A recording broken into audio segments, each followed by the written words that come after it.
ब्रजवासी ने मोक्ष नहीं चाहिए। वृंदावन वासीन को, ब्रज के उपासकन को, बहुत ध्यान से सुनिए और भैया, जो ब्रज की उपासना कर रहे हैं और वृंदावन बार बार आ रहे हैं, ये बात बिल्कुल निश्चित मान लियो, वृंदावन भजवे ते मुक्ति नहीं मिलेगी। वृंदावन भजवे तो दोबारा वृंदावन ही मिलेगा। वृंदावन आवे थे तो दोबारा वृंदावन मिलेगा।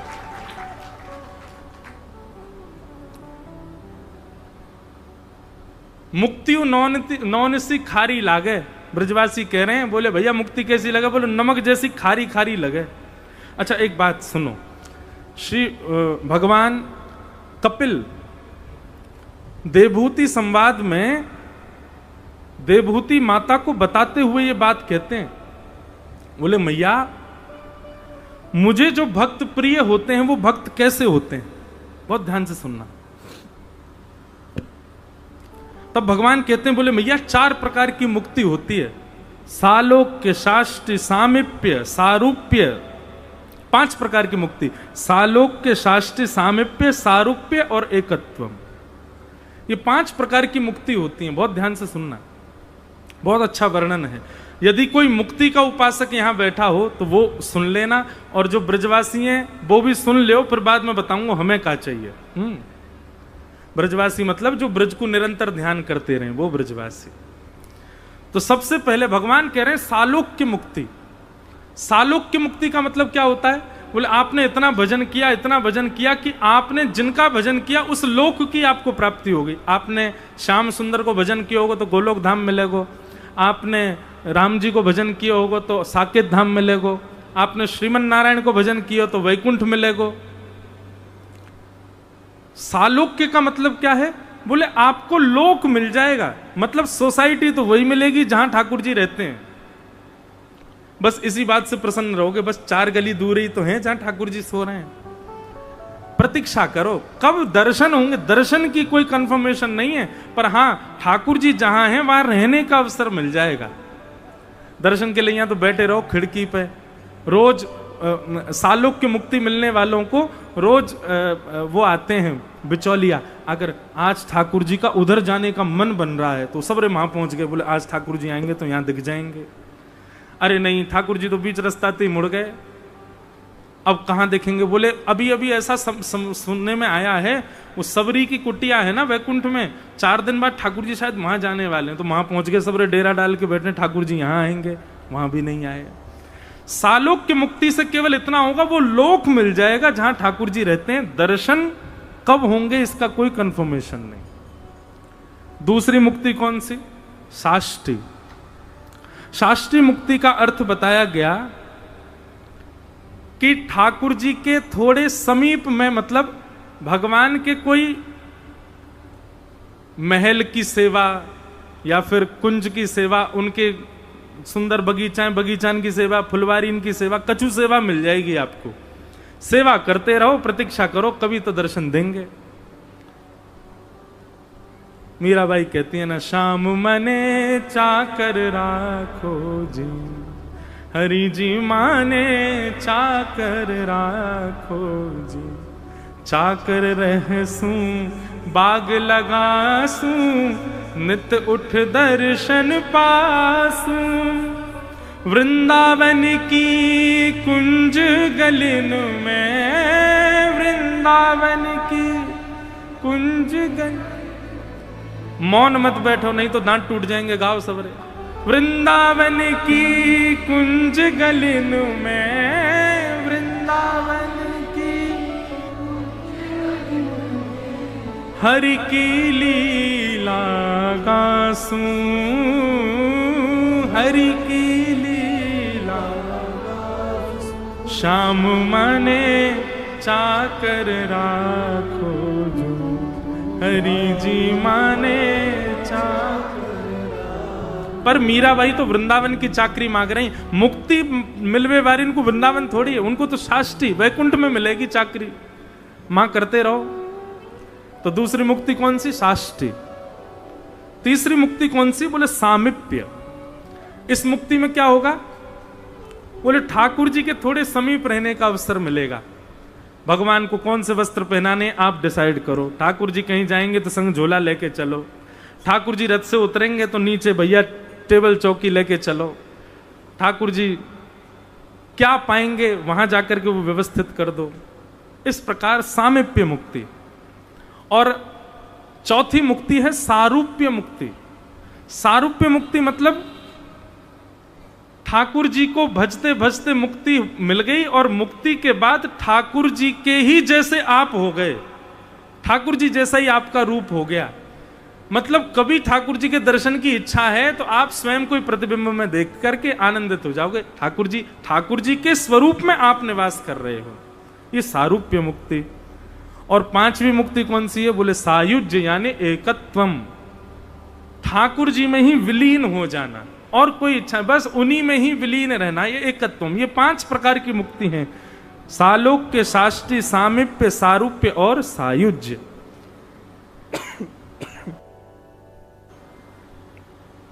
पर भगवान कह रहे हैं मैया ये 5 मुक्ति मैं प्रदान करता हूं, पर इन 5 के प्रति भी जो हाथ जोड़ करके मना कर देता है, ऐसे मेरे ब्रज के भक्त हैं, वो मुझे अति प्रिय लगते हैं। वे 5 मुक्ति नहीं मांगते, उनको मुक्ति नहीं चाहिए, उनको वैकुंठ नहीं चाहिए।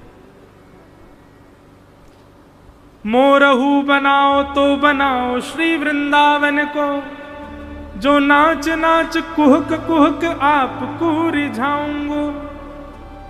बंदरहू बनाओ तो बनाओ श्री वृंदावन को, जो कूद कूद डालन पे भोर को जगाऊंगो। अरे कहां तक हैं आज जिनका मैं स्मरण कर रहा था कथा के प्रारंभ में, हमारे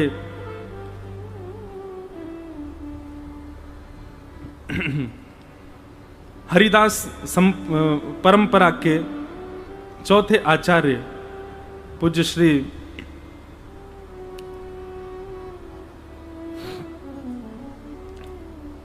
नरहरि देव जी महाराज, जिनने श्री गोरीलाल ठाकुर जी को प्रकट किया।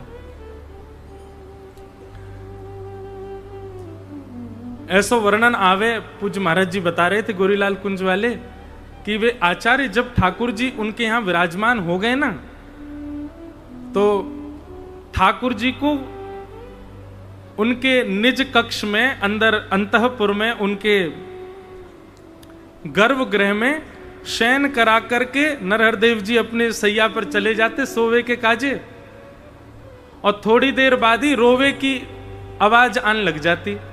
वे उठ करके ढूंढते, कौन रो रहा भैया, कहां से आवाज आ रही है। ढूंढते ढूंढते पहुंचे तो गर्भगृह से आवाज आ रही। तो बेचारे बड़े धीरे से भीतर प्रवेश किए तो देखे तो शामा शाम दोनों रुदन कर रहे हैं।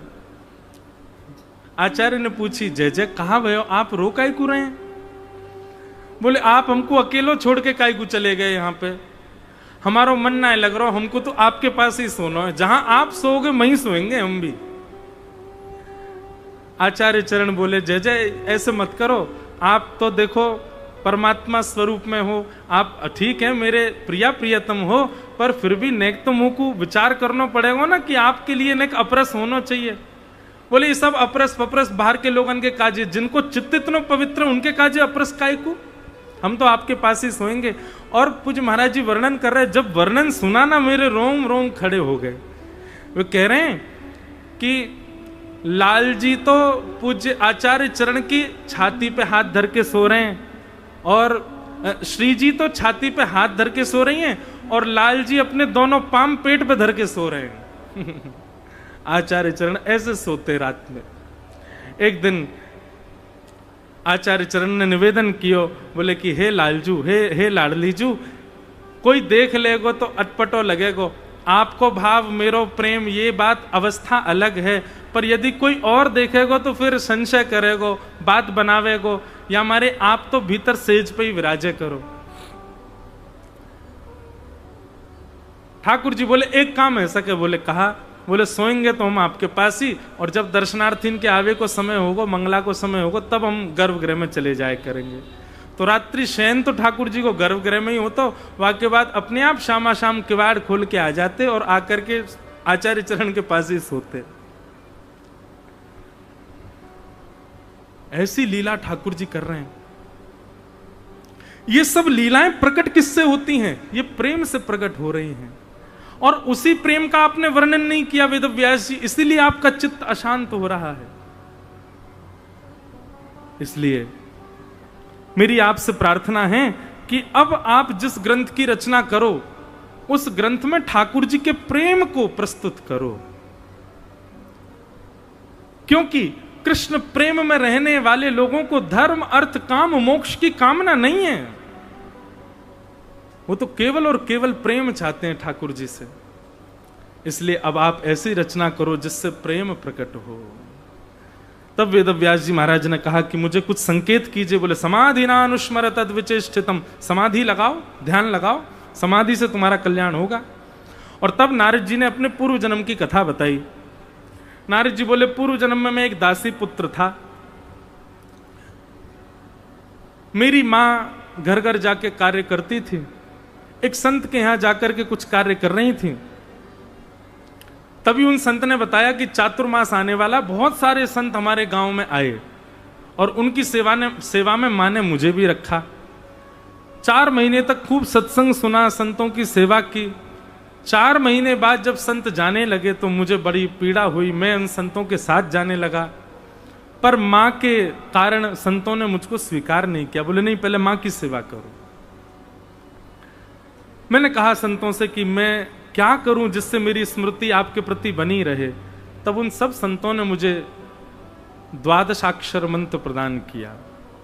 ओम नमो भगवते वासुदेव, नमो भगवते तुभ्यं वासुदेवाय धीमहि, प्रद्युम्नाय निरुद्धाय नमः संकर्षणाय च।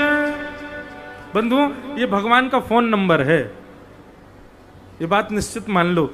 ये गुरु मंत्र में गुरु जो कान में मंत्र देता है ना, सबको नहीं बताना चाहिए। अरे अपने प्रेमी का नंबर सबको थोड़ी देते हैं हम, अपने पास ही रहता है। तो ये गुरु मंत्र जो है, और ये ठाकुर जी के द्वारा एवं आचार्यों के द्वारा बताए गए, प्रदत्त किए गए जो भाव हैं, ये भगवत प्राप्ति के मंत्र हैं, भगवत प्राप्ति के आज की भाषा में फोन नंबर हैं। ओम नमो भगवते वासुदेवाय, श्यामा प्यारी कुंज बिहारी, जय जय श्री हरिदास दुलारी। जय जय श्यामा, जय जय श्याम, जय जय श्री वृंदावन धाम। जय जय राधा वल्लभ हित हरिवंश, जय जय श्री वृंदावन श्री वनचंद। ये सब सामान्य कीर्तन नहीं है, सामान्य शब्द नहीं है, ये सब भगवत प्राप्ति के साधन है। श्रीमद् भागवत में 12 मंत्र बताया गया। नारद जी महाराज बोले मैंने इस मंत्र का खूब जाप किया, और इतना जाप किया, एक दिन मेरी मां की मृत्यु हो गई। मां की मृत्यु के पश्चात मैंने वन में जाकर के खूब भजन किया, और भजन करने के पश्चात भगवान मेरे चित्त में प्रकट होकर मुझे दर्शन दिए। और दर्शन देने के बाद ठाकुर जी ने आज्ञा की, अविपक्व कषायानाम दुर्दर्शो हमको योगी नाम। एक क्षण के लिए चित्त में ठाकुर जी आए, और चित्त में आकर के ठाकुर जी ने संकेत किया कि अभी तुम परिपक्व नहीं हुए हो। एक प्रकार से हम नाम जप करते हैं, हम गुरु के द्वारा बताए गए सारे साधन करते हैं, और उसके उपरांत कभी स्वप्न में या कभी चिंतन में ठाकुर जी थोड़ी देर के लिए दिख जाते हैं। उसका मतलब क्या है? ठाकुर जी कहना चाह रहे हैं कि मैं तुमसे मिलने के लिए तैयार हूं, इसलिए ठाकुर जी स्वप्न में आए हैं, इसीलिए ठाकुर जी अपना सांकेतिक रूप से दर्शन करा रहे हैं। पर अभी तुम परिपक्व नहीं हुए हो, परिपक्वता लाओ, अपने भजन को और श्रेष्ठ करो। जब परिपक्व भजन होगा तो वही स्वप्न का दर्शन प्रत्यक्ष हो जाएगा। अच्छा, एक बात, हमारा भजन परिपक्व हो रहा है, इसकी क्या पहचान है?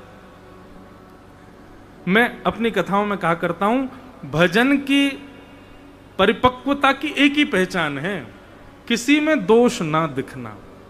ये भजन की परिपक्वता की पहचान है। यदि किसी में दोष दर्शन होता है, किंचित किसी में भी कदापि दोष दिखता है, तो इसका मतलब है अभी भजन परिपक्व नहीं है। हमारे यहाँ बहुत जल्दी दोष दिख जाता है। वृंदावन में ही लोगों को, वृंदावन को भजने वालों को वो संप्रदायों में ही दोष मान लेते हैं। ये उस संप्रदाय के, यहाँ तो ऐसा होता, वहां वैसा होता है, जे होता है वो होता है, इन सब प्रकारों से दोष बुद्धि रखते हैं। किंचित मात्र भी दोष ना दिखे, सब में गुण ही गुण का दर्शन हो, ऐसी स्थिति जब हमारी हो जाए तब समझो अब भजन परिपक्व हो रहा है, अब भजन श्रेष्ठ हो रहा है। नारद जी महाराज को एक क्षण के लिए ठाकुर जी ने दर्शन दिया चित्त में, और दर्शन देके कहा, नारद जी अभी तुम और भजन करो, परिपक्व करो स्वयं को। नारद जी बोले, मैंने और भजन बढ़ा दिया। भजन करते करते करते करते करते करते एक प्रकार से संकेत है, जब जब ठाकुर जी आपको स्वप्न में दिखें या जब जब सांकेतिक रूप से दर्शन हो, ठाकुर जी मानो आपसे कहना चाह रहे हैं कि भजन बढ़ाओ, भजन तीव्र करो और बढ़ाओ। कई संकेत होते हैं ठाकुर जी को दिखने के, पर एक संकेत यह भी है। नारद जी महाराज कहते हैं, मैंने उस देह का परित्याग कर दिया भजन करते करते, और उसका परिणाम यह हुआ कि इस जन्म में मैं नारद बन करके आया, भगवान का अनंत सेवक बन करके आया। और देव दत्ता मीमां वीणाम स्वर ब्रह्म विभूषिता मूर्छयित्वा हरिकथां गायमानश्चराम्यहम्।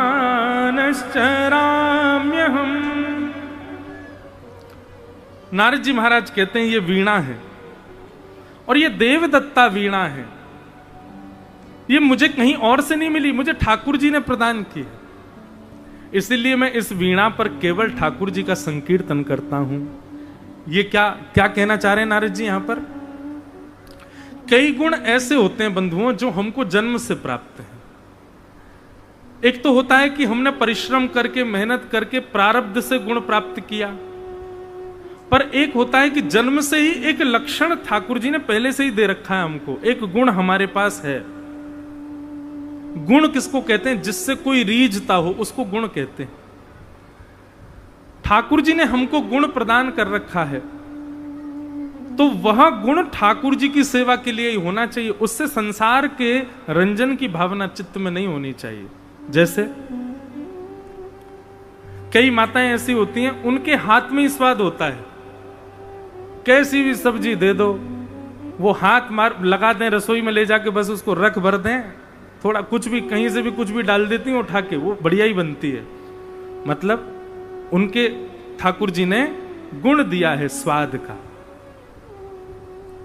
कई घर में लोग होते हैं ना ऐसे, आपके तो पता नहीं है ना, हमारी माता जी आज बैठी हैं यहाँ पे, मैया बहुत कम बनाती, पर जब बनाती ऐसे उठा के डाल देती हैं कुछ भी, और वो ऐसा बनता है बढ़िया। कैसे? ये गुण ठाकुर जी ने किसी किसी को दिया होता है। ऐसे ही किसी को ठाकुर जी ने बिना संगीत जाने ही कंठ दे रखा है, उसको संगीत नहीं आता लेकिन उसको गाना आता है, और वो जब गाता है तो बड़े बड़े संगीतज्ञ सुनते हैं। ऐसे कई लोग होते हैं। कई लोग होते हैं उन्होंने सीखा नहीं पर उनको नृत्य करना आता है। इसका मतलब क्या है? ठाकुर जी ने जन्म से किसी गुण से युक्त करके आपको भेजा है, तो इसका मतलब वह गुण आपको इसलिए दिया गया है कि उस गुण से तुम उन्हीं को रिझाओ, उस गुण से ठाकुर जी को ही रिझाओ।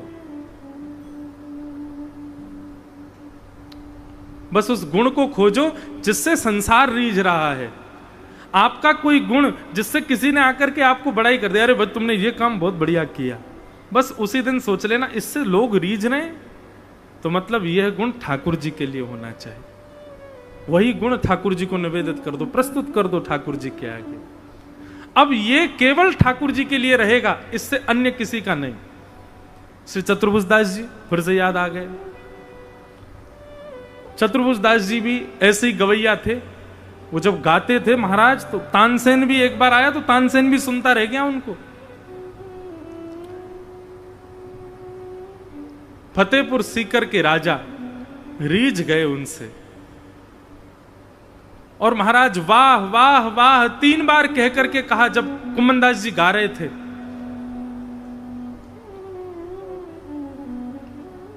कुमनदास जी ने पीछे मुड़ करके देखा, ये वाहवाही कौन कर रहा है? तभी देखा, बोले बादशाह है, कोई राजा है। महाराज जो राग गा रहे थे ना, उस राग का पन्ना ही उन्होंने निकाल करके और विसर्जित कर दिया कुंड में। बोले आज के बाद नहीं गाऊंगा। क्यों? बोले जो ठाकुर जी को रिझाने के लिए गा रहे थे उस पर कोई और रीझ गया। जो कंठ ठाकुर जी के लिए होना चाहिए उस पर कोई और वाहवाही कर रहा है। हम लोग इतना त्याग कर सकते हैं बंधु? कभी नहीं। कोई हमारे स्वरूप से तुम बड़े सुंदर हो, तो अगले दिन और सुंदर बन के आते हैं। आज 4 लोग और बोलते तुम बड़े सुंदर हो। परंतु श्री चैतन्य महाप्रभु के विषय में बताते हैं। मैं अभी 3 दिन पहले चर्चा कर रहा था कि श्री चैतन्य महाप्रभु जब बैठते थे ना, तो लोग बाग ये भी विचार नहीं करते थे कि धूप है कि ताप है कि नीचे कांटे पड़े कि कीच है, बस बैठ जाते थे उनको देखने के लिए। इतने सुंदर थे वो। और कभी चैतन्य महाप्रभु जी कभी अपने केश अगर ऐसे पीछे की ओर करते, 2-4 तो निहाले ही हो जाते वहां पे। केवल उनको देखने की भीड़ होती थी, उनको उनका स्वरूप। एक दिन महाप्रभु जी ने विचार किया, बोले ये सब लोग मेरे, इतनी भीड़ आती है यहां पर, किस लिए आती है? ये प्रवचन सुनकर के अपना जीवन बदल रहे हैं कि नहीं? तो किसी ने उनको बता दिया, बोले कि आपका प्रवचन तो बहुत सुंदर है, पर आप सुंदर कितने हो? आपके केश, आपके नेत्र, आपकी नासिका, आपका मुख कितना सुंदर है। और उसमें भी आप ये रेशमी वस्त्र पहन करके आ जाते हैं, तो बस ऐसा लगता है कि चित्त निकल करके बाहर ही आ जाएगा। ठाकुर जी जैसे लगते हो आप। अर्धरात्रि में ही विचार किया, बोले कि ये तो रूप पर आकर्षण हो रहा है। उसी समय अपने सारे केश मोड़ दिए और बिल्कुल विरक्त जैसा स्वरूप होता है वैसा स्वरूप धारण कर लिया। और दूसरे दिन जब श्री चैतन्य महाप्रभु पधारे, उनके केशों पर, उनके रूप पर, उनके आवरण पर मोहित होने वाले लोगों की संख्या अब धीरे धीरे कम होने लग गई। और गिनती के उतने ही लोग रह गए जितने लोगों को कथा से मतलब था। 100-200 लोग ही रह गए। कहां 1000-10,000 लोग बैठे रहते थे। इतना बड़ा त्याग कोई कर पाता है? अपने स्वरूप का त्याग। क्यों? क्योंकि संसार रीझ गया। नहीं, इससे केवल ठाकुर जी रीझने चाहिए। कुम्मन दास जी बोले अब मैं गाऊंगा ही ना है। क्यों? बोले सबरे राजा महाराजा वाहवाही कर जामे, हम लोग कैसे हैं? हमारे किसी गुण पे कोई रीझ जाए तो हम अदबद के उस गुण को और सुनावें। कुम्मन दास जी के पीछे पड़ गया राजा। रोज अपनी सेना भेज दे, बोले कि इनको बुलवाओ, इनको बुलवाओ, मेरे दरबार में गावे के काजे बुलवाओ। कुम्मन दास जी महाराज पहुंच गए। इतना सुंदर पद है, मुझे इतना प्रिय लगता है। राजा को भैरव राग सुनना था। कुम्मन दास जी जाकर के सामने खड़े हो गए। राजा ने कहा आइए आइए, बहुत दिन से आपकी प्रतीक्षा कर रहा था, क्या सुनाएंगे? बोले जो तू कहेगा सो सुना देंगे। बोल भैया का सुनना है? राजा ने कहा, बोले राग भैरव सुनाओ। कुम्मन दास जी महाराज बोले बस यही आपकी विनती है ना कि आपको राग भैरव सुनना है? कोई शब्द पर पाबंदी तो नहीं है ना? गा तो मैं कुछ भी सकता हूं। बोले हाँ गाओ आप अपने मन से, पर राग भैरव होना चाहिए। और श्री कुम्मन दास जी गा रहे हैं, एक भक्त का जीवन कैसा होना चाहिए। भगत को कहा सिकरी सो का, भगत को कहा सिकरी सो का, भगत को कहा सिकरी सो का। गाओ भगत को। यहां पर सीकरी का अर्थ क्या लगाओगे आप? सीकरी का अर्थ मतलब संसार के प्रलोभन से हमारा क्या काम है? संसार के लोग रीझें हमसे, इससे हमारा क्या अभिप्राय है? आवत जात पन्हैया टूटी, आवत जात पन्हैया टूटी, बिसर गयो हरि नाम, बिसर गयो हरि, ओ बिसर गयो हरि नाम, बिसर गयो हरि नाम। भगत को कहा सीख रिसो काम, भगत को कहा सीख रिसो काम। जाको मुख देखत दुख लागत, जाको मुख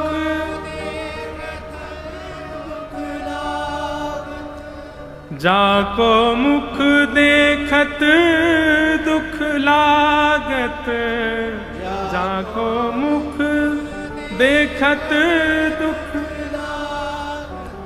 ताको करन परी परनाम,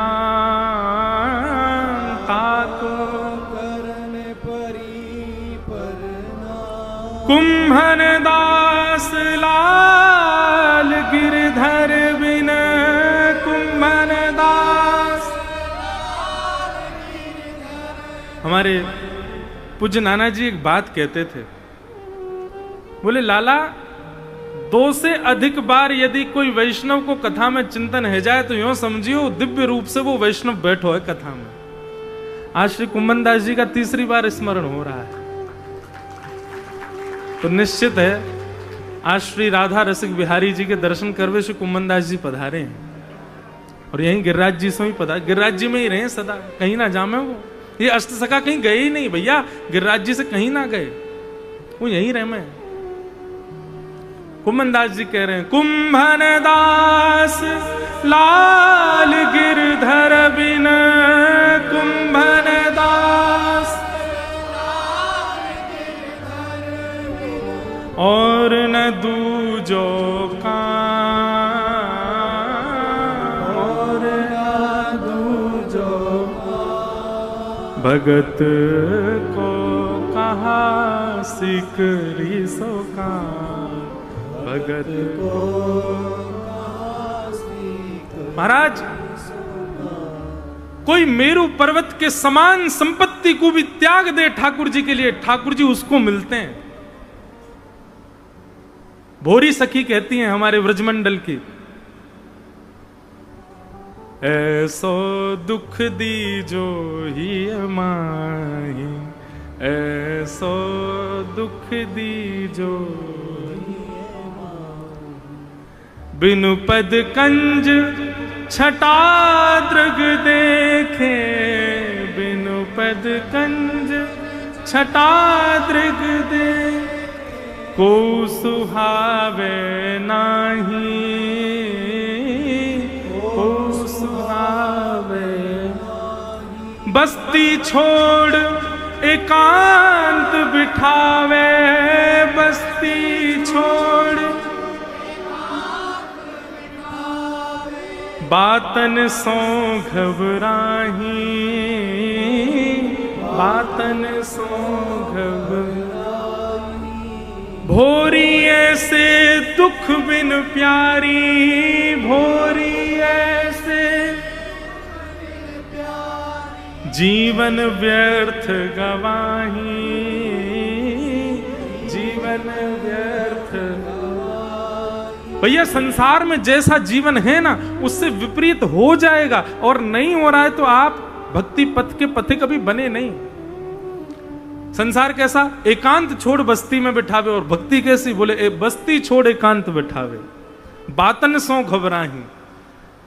संसार कैसा, सब मुझसे वार्ता करें ये इच्छा होती, पर भक्ति पथ कैसा, एकांत रहे, कोई बोले नहीं, हमसे चर्चा मत करो, बस मौन रहो।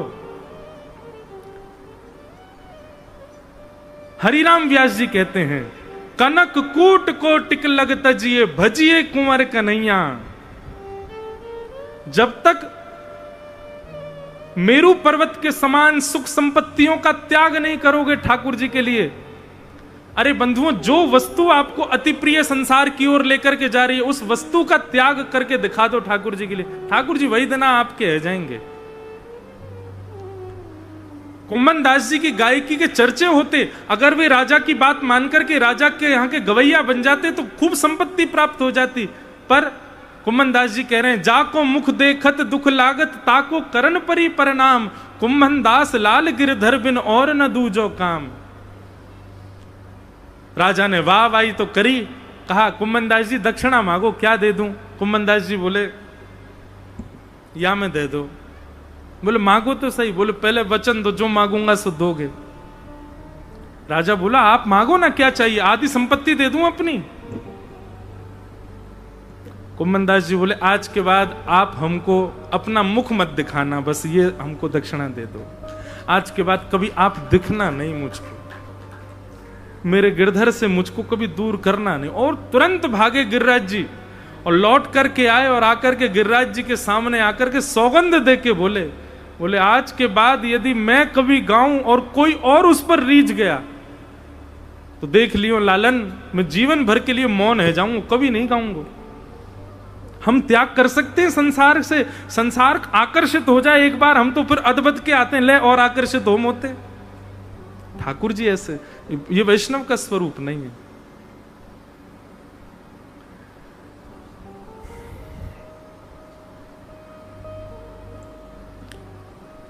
नारद जी महाराज कहते हैं मैं इस वीणा पर कुछ अन्य साधन नहीं करता, ये देवदत्ता वीणा है, ये भगवान के द्वारा प्रदत्त गुण है, इस पर मैं केवल ठाकुर जी का गुण गाता हूं।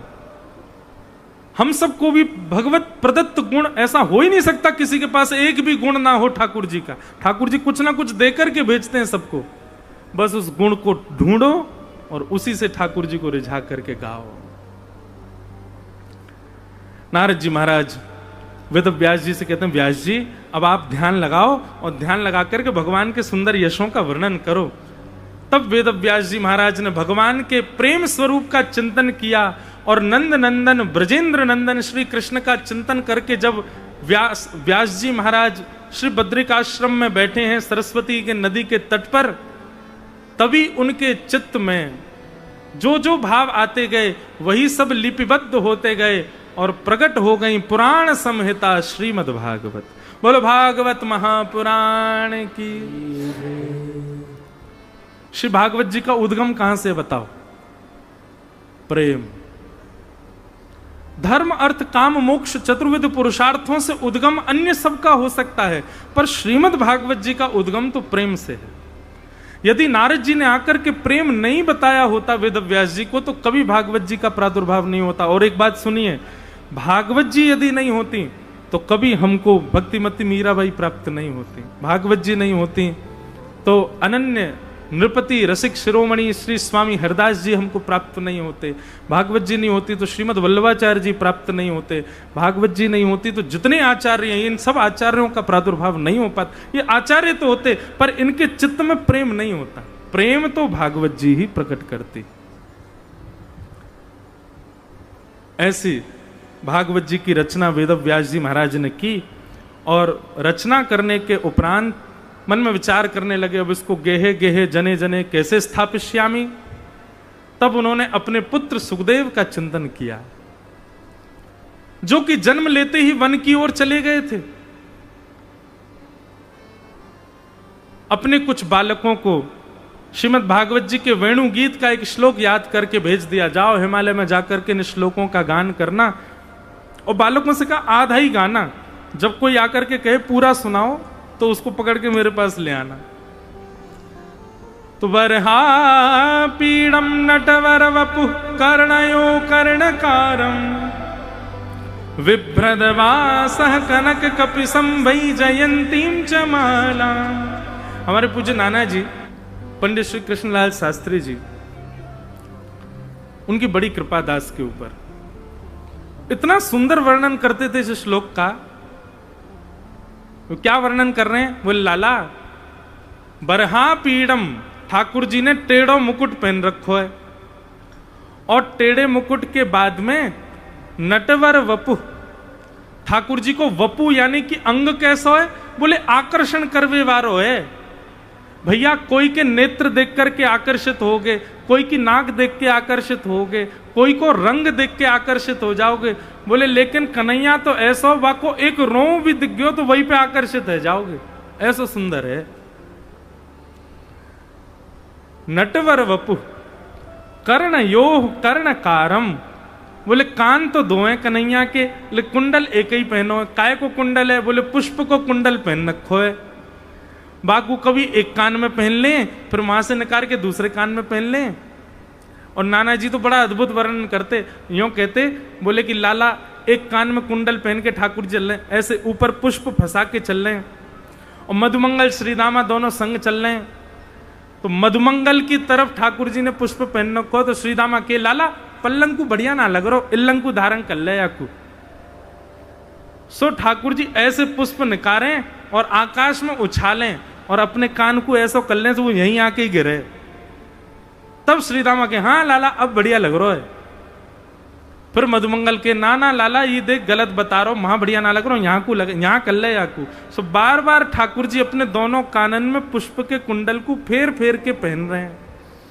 कर्णयोः कर्णकारम विभ्रदवास कनक कपिसम वै जयंतीम च मालाम। ठाकुर जी ने पीतांबरी पहनी है, वैजंती माला पहन करके चल रहे हैं। रंध्रान वेणु अधर सुधया,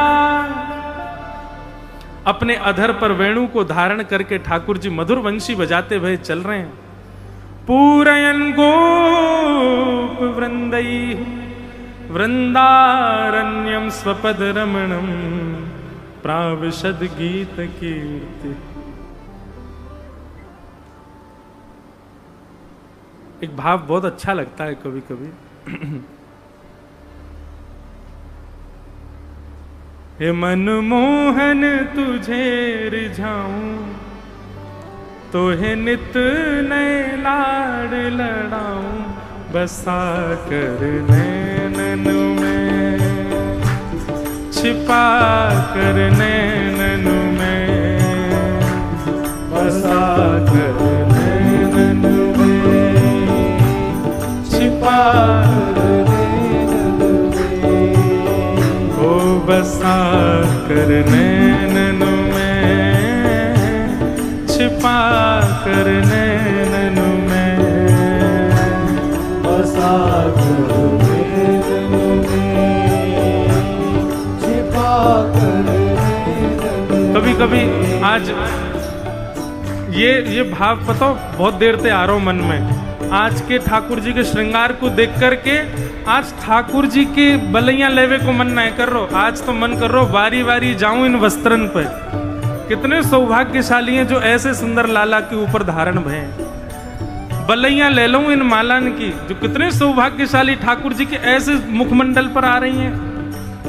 बलैया लऊंगा चुबुक की जो ठाकुर जी की थोड़ी पर विराजमान, बलैया ले वा वंशी की जो ठाकुर जी के नित्य अधर पर विराज रही है। बंधुओं, ठाकुर जी को जो श्रृंगार है ना, ये भी कोई जड़ वस्तु नहीं है। अपने पूर्व जन्म में कोई आचार्य चरण ही भजन के बल से या जन्म में आभूषण बन के आए और ठाकुर जी के अंग पर आके विराजमान है गए। हम आप सब में भी कोई ना कोई, एक या दो या चार, कोई ना कोई तो अपने भजन के भाव से, अपने पुण्य के भाव से अगले जन्म में निश्चित ही कोई आभूषण बन के आए वो ठाकुर जी। इसलिए सेवा में जब भी आभूषण उतारो ठाकुर जी के, आभूषण को माथे से लगाओ, फिर उसको धारण करो। ठाकुर जी के वस्त्र आभू जो भी उतारो सबसे पहले माथे से। क्यों? वो कोई सामान्य नहीं है, वो कोई आचार्य ही है। ठाकुर जी के अंग प्रत्यंगों पे सामान्य वस्तु कैसे आ सकती है? ये आचार्य चरण ही लिपटे हुए हैं लालन से, वही शोभा बढ़ा रहे हैं ठाकुर जी के। ऐसा लगे कि ठाकुर जी के वस्त्र के रूप में हमारे श्री रसिका पागल बाबा ही आलिंगन ले रहे होंगे, वही लिपटे हुए होंगे। हमारे पूज्य बड़े बाबा महाराज यही ठाकुर जी के आभूषण के रूप में विराजमान होंगे। और आप दोनों के कोई सेवक रहे होंगे, वे सेवक भी भगवत धाम चले गए होंगे और भगवत धाम से अब वो पुष्प बन बन करके आ रहे हैं और अपनी अपनी सेवा यहाँ पधरा रहे हैं। ये सामान्य बात नहीं है। एक बार श्रीमद वल्लभाचार्य जी महाराज के पास 3 लोग रोते रोते आए। महाप्रभु जी बोले तुम लोग क्यों रो रहे हो? तो वो क्या बोले, हमको ठाकुर जी की लील सेवा से दूर मत करो। महाप्रभु जी बोले कौन दूर कर रहा है तुमको? बोले नहीं, बस आप हमको दूर मत करो। अरे बताओ तो सही किसने दूर किया? बोले नहीं, आप हमको दूर मत करो। ऐसा कहते कहते तीनों अंतर ध्यान हो गए। महाप्रभु वल्लभाचार्य जी ने 3 दिन तक भोजन नहीं किया। 3 दिन बाद सेवकों ने कहा, बोले प्रभु आप प्रसाद क्यों नहीं पा रहे हैं? बोले 3 लोग आए थे 3 दिन पहले और कह रहे थे हमको ठाकुर जी की सेवा से दूर मत करो। तुमको पता है वो कौन थे? और कौन थे? बोले ठाकुर जी की प्रसाद घर के, ठाकुर जी के रसोई घर में सामग्री बन रही होगी और उस समय चावलों को धो करके उनका मांड निकाला जा रहा था और वो मांड जब अलग किया जा रहा था उसमें 3 चावल के दाने अलग हो गए और वो नाली में चले गए। तो वही रूप धारण करके आए कि हमको ठाकुर जी की सेवा से दूर मत करो। ठाकुर जी की सेवा में कोई चावल नहीं आते, सब्जी नहीं आती, श्रृंगार नहीं आता, पुष्प नहीं आता, ये कोई आचार्य चरण ही आते हैं और ठाकुर जी के अंग से आके लिपट जाते हैं। इसलिए ठाकुर जी की सेवा में जो है सबको प्रणाम करो। गीत बन जाऊं तेरी बांसुरी के स्वर का, इठलात बल खाती पतली कमर का। गीत बन बांसुरी के स्वर का, इठलाती बल खाती पतली कमर का। ओ पीला पटका बन जाऊं, पीला पटका बन जाऊं, पीला पटका बन जाऊं, ओ पीला पटका। कैसे? बसा कर नैनन में, छिपा कर नैनन में, बसा कर नैनन में,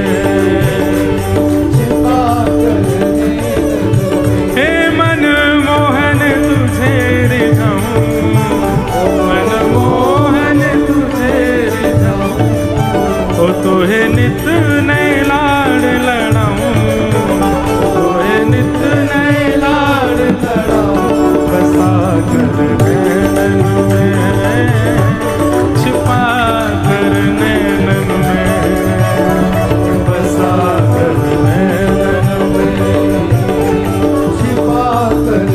बोल गिरधर लाल प्यारे की।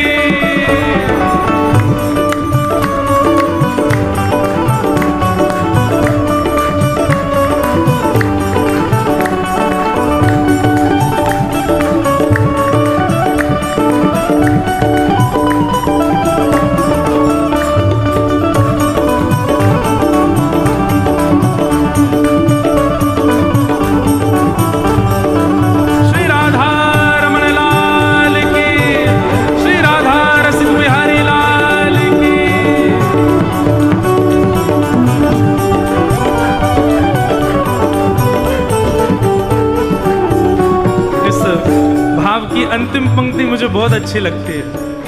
हमारी अभिलाषा केवल एक ही है, नाथ हम तुम्हारे बहुत पीछे ना पड़ो रहना, चाहे कि हमारे संग रहो, हमारे संग खाओ ना, इतनी अभिलाषा ना है। आपको परेशान थोड़ी करना है हमें, बस एक ही अभिलाषा है। राधिका किशोरी संग रमण तुम्हारा, मुझको दिखा दो कभी ऐसा नज़ारा। राधिका किशोरी संग रमण तुम्हारा, मुझको दिखा दो कभी ऐसा नज़ारा। श्री बिहारिन देव जी कह रहे हैं, बिहरत लाल बिहारिन दो, यमुना जी के तीरे तीरे। दोनों लाल बिहारी एक दूसरे के गले में गलवैयां डाले और यमुना जी के पुलिन पर भ्रमण कर रहे हैं।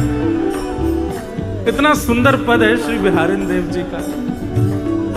हमारी और अभिलाषा नहीं है कोई झाड़ी में पीछे बैठ करके झरोके से लालन, बस आप किशोरी जी के संग एक बार एक क्षण के लिए दिख जाओ, बस और कोई अभिलाषा नहीं है। राधिका किशोरी संग रमण तुम्हारा, मुझको दिखा दो कभी ऐसा नजारा।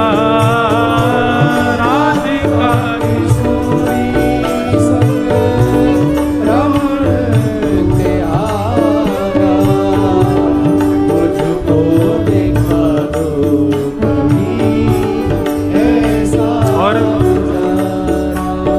ठाकुर जी कह रहे हैं दिखा दूंगो, दर्शन करा दूंगो, फिर बाकी बात कहा चाहिए तो क्योंकि भैया तुम मानव लोगन की तो इच्छा बढ़ती रहे, एक बार मिल जाए फिर कहोगे और कछु और कछु। नहीं नहीं नाथ, आप एक बार किशोरी जी के संग रमण करके दर्शन कराए तो बस फिर चाहे मैं मर जाऊं, फिर चाहे मैं मर जाऊं, फिर चाहे मैं मर जाऊं, फिर चाहे बसा कर नैनन में, छिपा कर नैनन में, बसा कर नैनन में, छिपा कर नैनन में, ओ बसा कर नैनन में, छिपा कर नैनन में, बसा कर नैनन में, छिपा कर नैनन में। हे मनमोहन तुझे रिझाऊं, मनमोहन तुझे रिझाऊं, ओ तो है नित्य